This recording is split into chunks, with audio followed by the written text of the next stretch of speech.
Beginilah kondisi pasca kebakaran yang terjadi pada Senin dini hari di Jalan Faisal 14, Kota Makassar, yang menghanguskan 4 petak lapak ludes terbakar, termasuk diantaranya 3 warkop dan 1 buah laundry.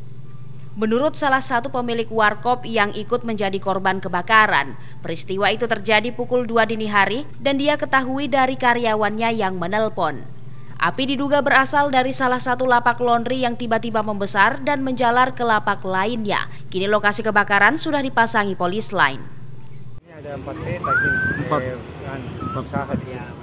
Usaha apa saja itu, Pak? 3 warung kopi, 1. Ini diperkirakan kejadian ini akibat apa nih, Pak?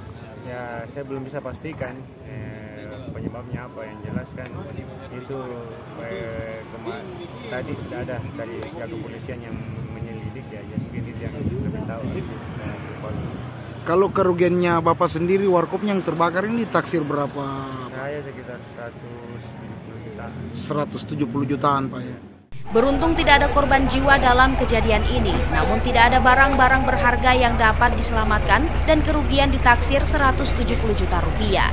Ilham Syam, Fajar TV dan Fajar Radio melaporkan. Terima kasih telah menonton. Jangan lupa subscribe, like, comment, and share. Saksikan terus informasi terbaru dengan menekan tombol lonceng hanya di channel Fajar TV.